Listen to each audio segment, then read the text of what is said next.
What's going on, everybody? It's Neil from 2AF. Thanks for watching. Another gun unboxing video today. Today it's the Geissele Super Duty Mod 1 8-inch 300 blackout.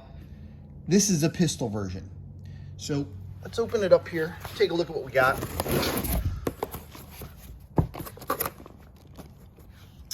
At the time of this video, this is only available with the 8-inch barrel. There's no other barrel lengths, at least at the moment. And you can get it in black or their DDC, otherwise tan color. There was no other color options of this at the time of this video. And you can get it as a complete upper alone, or a pistol, which is what this is with the SB-A3 brace. Or you can get the same thing as a short barrel rifle. It would be exactly the same as this. It would just have the B5 Systems SOP mod stocked on it. We'll start with the barrel. We've got an 8-inch hammer forged chrome lined barrel that has a pistol gas system. Now, the gas system is probably one of the most interesting things about this gun, and I'm not going to explain it because I don't really understand it too well, but I will at least tell you what it's listed as. So Geissele calls it their phase array gas system with a tri-port gas system. So I don't entirely understand it. I think if I were to pull this apart and take a look at it, I would have a better understanding, but I'm not going to do that with somebody else's stuff.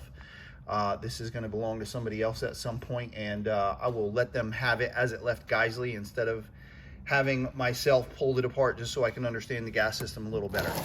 So the idea and excuse me, the idea and I think the motivation behind this is to try and avoid an adjustable gas block. Adjustable gas blocks are used by some people, and you know, you understand the reason why people want to use them, because the amount of gas that goes through this gun changes with different ammo, right? Subsonic ammo is going to provide less gas than supersonic ammo. Add a silencer, and many silencers, not all, but many silencers will add much more gas going through the system than without. So it's easy to see why people might want to just put an adjustable gas block on there. So I can have more gas going through the gun when I need it, and I can have less gas going through the gun when I need it. But I think Geissele seems to be of the mindset, and honestly I am as well, I like to try to avoid adjustable gas blocks when possible. Adjustable gas blocks are, you know, I'm not dead set against them, and if a client wants, I'll have a gun that has it. If they're getting a gun that has one already, if they need it, I'll be happy to explain kind of how they work and what to do to try and set that gas block, set it up properly. But we've seen adjustable gas blocks be problematic overall, and in the long run. We've seen the adjustment screws become sealed shut. We've seen people take the little, because it's just a little screw that's on many of them. That's usually an Allen wrench screw, and they'll put that Allen wrench in there, and we've seen Allen wrench heads break off in the screw, and other problems as well. So an adjustable gas block can be a weak link to a gun. So it's not surprising to see some companies try to avoid the use of adjustable gas blocks. So if you avoid the use of adjustable gas blocks, you don't have an ideal way to deal with how many different times you might need one. And like I said, just to reiterate, different ammo can cause different gas levels. Supersonic, subsonic, you know, not as much of an issue, but even different brands ammo. There'll be low pressure ammo, and then ammo that's loaded a little hotter with higher pressures. No can, add a can. So all these things change the level of gas going through the gun. Most companies that don't use adjustable gas blocks try to give a gas port size that is somewhere in the middle of being, this is too big, This is too small. Let's try and find somewhere in the middle so we have room to go, whether this is low gas, this is high gas, but we're still within our normal, our operational envelope. And then they'll also try to help with springs and buffers and things like that. So getting back to this phased array tri-port gas system. Like I said, I don't entirely understand it, but apparently there are multiple gas ports in here that put gas through the gun at different levels. The only thing that I really saw is, normally, let me see if I can get in here and have you see that. Normally, Geissele gas blocks have a pin that go through that hole that's right there. Apparently, this phased array tri-port gas system prevents you from being able to have that pin. So the gas block, it's still their super gas block like you're used to seeing, super duty gas block like you're used to seeing, but it doesn't have the pin that goes through the barrel. But you get this phased array gas system. Now, this gun is too new. I got to be honest with you. I have not shot one yet. So, I can't really tell if it's going to be different. Geissele kind of says it's going to be different with that tri-port gas system, combined with the Super 42 spring that they give you with their Super 42 buffer as well. They say that it provides a pretty smooth shooting experience through a variety of different ammo, shooting suppressed or unsuppressed, supersonic, subsonic, etc. So aside from that, most of the other stuff on the gun is going to be what you come to expect from Geissele. Of course, we've got our nano weapon coated reliability enhanced bolt carrier with their forged, let's see if I can open this up, their forged stress proof bolt. So bolt carriers are not generally an issue with ARs.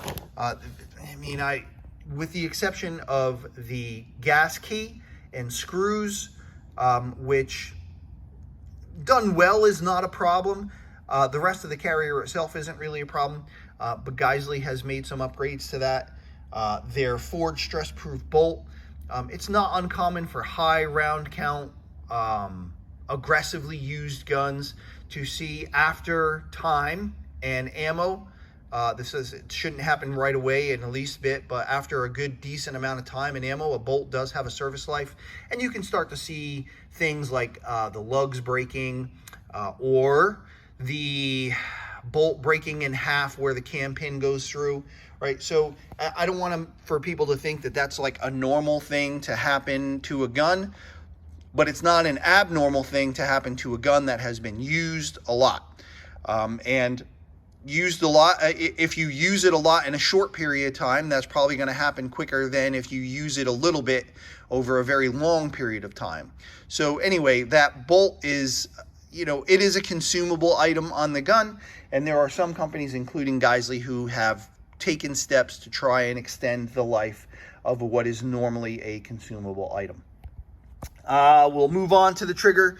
SSAE trigger. This is the SSAE X trigger, which is really the same as an SSAE trigger as far as I know, except for the shape of the trigger. It's not necessarily a flat face trigger, but it has a flatter face than the curved trigger, but a little bit more of a curve than their traditional flat face triggers. We also got their tabbed upper and MK16. This is a 7-inch M-LOK rail. This is a little M-LOK section that just says 300 blackout. I guess it's just to easily identify the gun, but this comes right out, and there's M-LOK sections under there. So you've got the 7-inch MK16 upper, and then like their guns and full uppers, this is the tabbed upper and rail. So that securely fits this in here and keeps it from rotating at all. The gun overall is listed at 5.4 pounds, and in the collapsed condition, it's 24 inches. You've got Geissele's, all their upgraded parts here. It always makes Geissele guns a pretty good value because we already talked about the trigger. It's not a big deal, but you do get their bolt catch button and I'm sorry, their magazine button and magazine release. You get their maritime bolt catch, Geissele's ambi safety. Again, not necessarily really a big deal, but this is their takedown pins that come on here, airborne charging handle that comes with that, Geissele's QD end plate and castle nut that comes staked, pretty well staked on there, so that's good. We already talked about the Super 42 spring and buffer that's in there.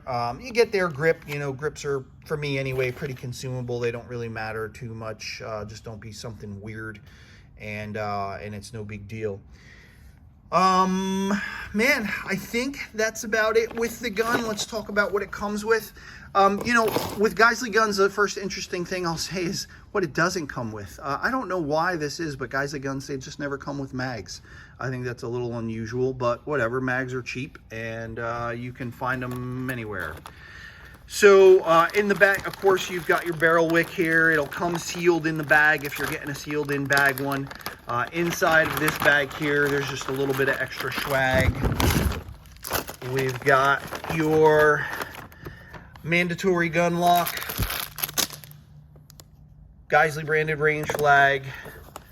Of course, you get, these are everywhere, but you're going to get your warnings about how the finishes of anodizing can vary. You know, Geissele is super big on that. You can't go half a page on their website without reading a warning about that. And then, of course, you just get your safety rules and a QR code to go to your manual. So that's it. Geissele Super Duty Mod 1 8-inch 300 blackout pistol. Oh, you know, I did want to mention, we've had full upper, we've had full gun here, and then we did just talk about, you know, Geissele's warning about anodize.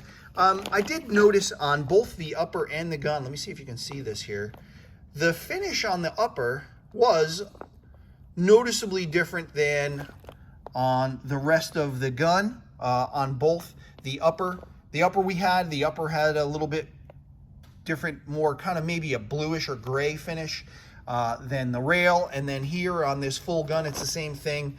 The upper has got a little bit more of a, maybe a tiny blue or gray tint to the upper than the lower and the rail.